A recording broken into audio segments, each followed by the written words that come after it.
Salam, perkenalkan nama saya Reni Devriana Manifani, NIM 1022 021 0122. Saya berada di semester 2 program studi pendidikan anak usia dini dan salah satu mahasiswi dari Institut Agama Kristen Negeri Kupang. Pada kesempatan kali ini saya akan membahas materi atau mata kuliah mengenai pendidikan kewarganegaraan. Pembahasan materi, bagaimana nilai dan norma konstitusional Undang-Undang Dasar Negara Republik Indonesia pada tahun 1945 dan konstitusionalitas ketentuan perundang-undang di bawah undang-undang. Bagian A, menelurusi konsep dan urgensi konstitusi dalam kehidupan berbangsa dan bernegara. Dalam konstitusi nasional dapat memiliki aturan-aturan sebagai berikut. Yang pertama, Dewan Perwakilan Rakyat memegang kekuasaan membentuk undang-undang.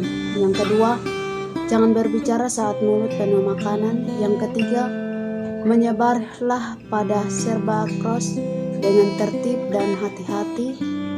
Yang keempat, Presiden menetapkan peraturan pemerintah untuk menjalankan undang-undang sebagaimana mestinya. Yang kelima, selesaikanlah pekerjaan rumah sebelum bermain keluar rumah atau keluar rumah. Yang keenam, Presiden dan Wakil Presiden memegang jabatan selama 5 tahun dan sesudahnya dapat dipilih kembali dapat jabatan yang sama hanya untuk 1 kali dalam masa jabatan. Yang ketujuh, seorang baru diperbolehkan memiliki suatu surat izin mengemudi apabila sekurang-kurangnya telah berusia 16 tahun. Menurut James Brick mengatakan bahwa yang dimaksud dengan konstitusi adalah suatu kerangka negara yang diorganisasikan melalui dengan hukum, yang menetapkan lembaga-lembaga yang tetap dengan mengakui fungsi-fungsi dan hak-hak sebagai berikut. Adapun fungsi masing-masing dari konstitusi sebagai berikut. Yang pertama, konstitusi berfungsi sebagai landasan konstitusionalisme, dan landasan konstitusionalisme adalah landasan yang berdasarkan konstitusi, baik konstitusi dalam arti luas maupun konstitusi dalam arti sempit. Konstitusi dalam arti luas meliputi undang-undang dasar dan undang-undang organik, peraturan perundang-undang lain, dan konferensi. Konstitusi dalam arti sempit berupa undang-undang dasar atau yang menurut Astim Rianto pada tahun 2009. Yang kedua, konstitusi berfungsi untuk membatasi kekuasaan pemerintah sedemikian rupa sehingga penyelenggaraan kekuasaan tidak bersifat sewenang-wenang. Dengan demikian diharapkan hak-hak kewarganegaraan akan lebih terlindungi. Gagasan ini di dalamnya atau dimaknakan konstitusionalisme yang oleh pendapat dari Kin Fredrik atau dijelaskan sebagai gagasan bahwa pemerintah merupakan suatu kumpulan kegiatan yang diselenggarakan oleh atas nama rakyat, tetapi yang dikenangkan beberapa pembatasan yang diharapkan akan menjamin bahwa kekuasaan yang diperlukan untuk pemerintahan itu dilangsungkan oleh mereka yang mendapat tugas untuk memerintah. Yang ketiga, konstitusi berfungsi sebagai satu, yang pertama, membatasi suatu pengendalian kekuasaan penguasa agar dalam menjalankan kekuasaan tidak sewenang-wenang terhadap rakyatnya. Bagian B, memberi suatu kerangka dasar hukum bagi perubahan masyarakat yang dicita-citakan tahap sebagai berikutnya. Bagian C, dijadikan landasan penyelenggaraan negara menurut suatu sistem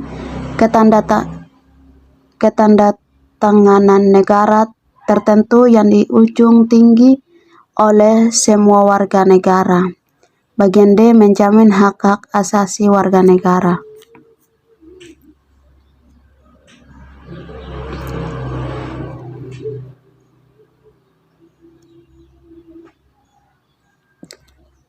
Bagian B, perlunya konstitusi dalam kehidupan berbangsa dan bernegara Indonesia. Sebagai contoh, pertanyaan yang mungkin muncul dari benak kita dalam kehidupan berbangsa dan bernegara misalnya sebagai berikut. Yang pertama, mestikah setiap negara memiliki konstitusi? Jawabannya, bagian A, jika ya, untuk apa konstitusi itu diperlukan? Bagian B, adakah negara yang tidak memiliki konstitusi? Bagian C, jika ada, apa yang akan terjadi dengan kehidupan negara tersebut? Bagian yang kedua, jika konstitusi itu sedemikian penting, bagaimana wujudnya? Bagian A, apa materi muatannya? Bagian B, apakah konstitusi itu selalu tertulis? Bagian C, jika tidak, negara manakah yang memiliki konstitusi tidak tertulis? Bagian D, apakah konstitusi demikian itu efektif dalam mengatur kehidupan berbangsa dan bernegara?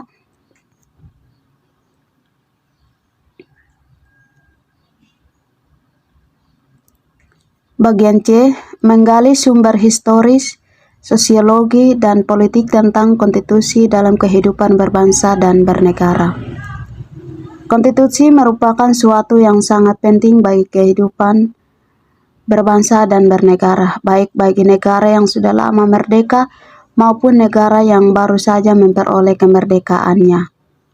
Konstitusi memiliki beberapa jenis sebagai berikut. Yang pertama, konstitusi sebagai penjamin hak asasi atau penjamin hak asasi. Konstitusi sebagai membatasi kekuasaan. Yang ketiga, konstitusi sebagai barometer kehidupan bernegara. Yang keempat, negara akan hancur tanpa konstitusi. Ada dua macam pengertian tentang konstitusi itu, yaitu konstitusi dalam arti sempit dan konstitusi dalam arti luas. Bagian A, dalam arti sempit, konstitusi merupakan suatu dokumen atau seperangkat dokumen yang berisi aturan-aturan dasar untuk menyelenggarakan negara. B, dalam arti luas, konstitusi merupakan peraturan baik tertulis maupun tidak tertulis yang menentukan bagaimana lembaga negara dibentuk dan dijalankan. Jika kita mengartikan konstitusi secara sempit, yakni sebagai suatu dokumen atau seperangkat dokumen, maka kerajaan Inggris tidak memiliki konstitusi yang termuat dalam suatu dokumen tunggal. Inggris tidak memiliki dokumen single atau konstitusional. Bagian D, membangun argumen tentang dinamika dan tantangan konstitusi dalam kehidupan berbangsa dan bernegara. Menengok perjalanan sejarah Indonesia merdeka, ternyata telah terjadi dinamika ketaatan negara seiring berubahnya konstitusi atau undang-undang dasar yang dilakukan. Pada pertengahan 1997, negara kita telah dilanda krisis ekonomi dan moneter yang sangat hebat. Krisis ekonomi dan moneter yang terlanda atau melandakan Indonesia ketika itu merupakan suatu tantangan yang sangat berat. Akibatnya, dari krisis tersebut adalah negara-negara melambung tinggi, sedangkan daya beli masyarakat harus menurun. Sementara itu, nilai tukar rupiah terhadap mata uang asing, terutama dolar Amerika, semakin merosot.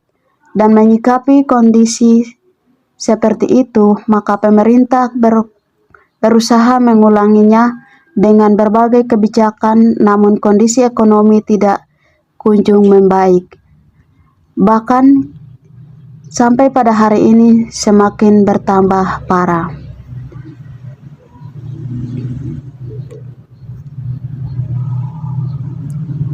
Pada awal era reformasi, pertengahan 1998, munculnya berbagai tuntutan reformasi di masyarakat, dan tuntutan tersebut disampaikan oleh berbagai komponen berbangsa, terutama oleh mahasiswa dan pemuda-pemudi.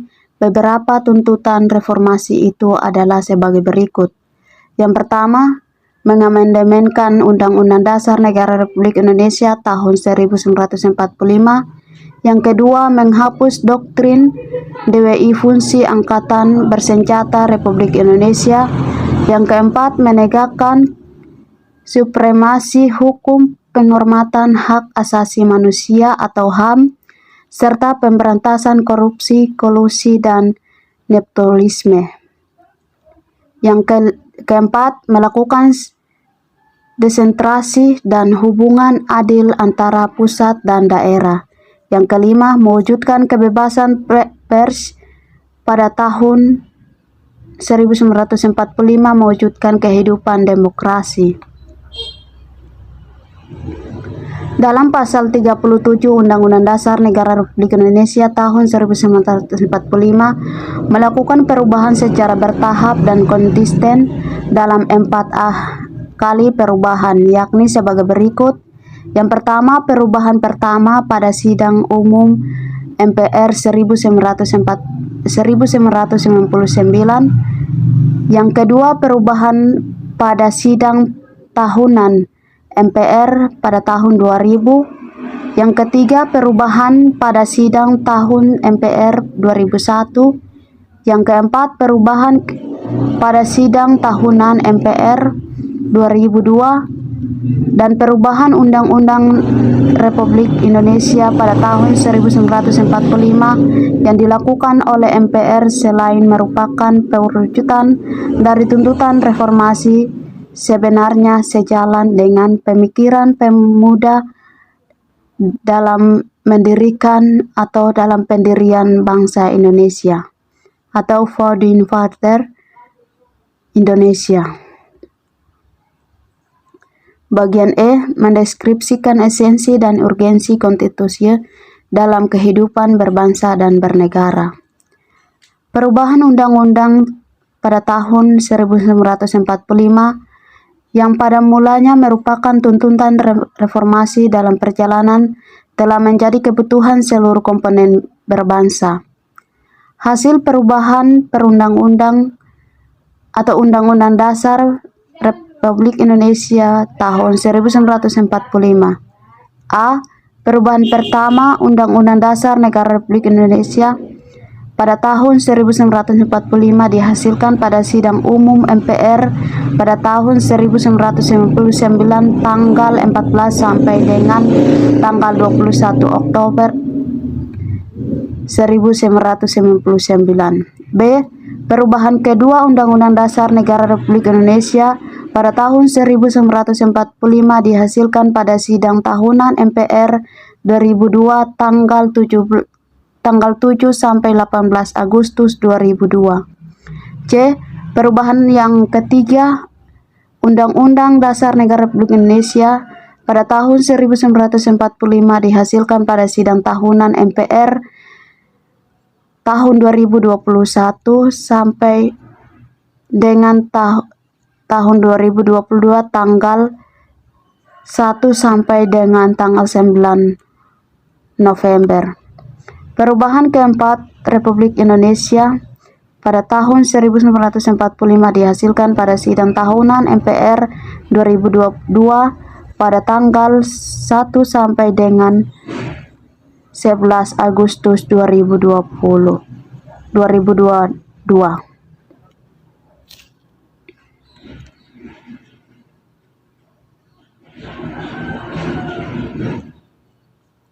F. Konstitusi dalam kehidupan berbangsa dan bernegara. Yang pertama, dalam arti sempit, konstitusi merupakan suatu dokumen atau seperangkat dokumen yang berisi aturan-aturan dasar untuk menyelenggarakan negara, dan sedangkan dalam arti luas, konstitusi merupakan peraturan baik maupun tertulis dan tidak tertulis yang menentukan bagaimana lembaga negara dibentuk dan dijalankan. Konstitusi mempunyai materi muatan tentang organisasi negara atau HAM. Prosedur perubahan Undang-Undang Dasar kadang-kadang berisi larangan untuk mengubah sifat tertentu dari undang-undang atau cita-cita rakyat dan asas-asas ideologi negara. Demikian hasil pembahasan dan bagaimana nilai-nilai norma konstitusi nasional Undang-Undang Dasar Negara Republik Indonesia tahun 1945 dan konstitusionalitas ketentuan perundang-undang di bawah undang-undang. Sekian dan terima kasih.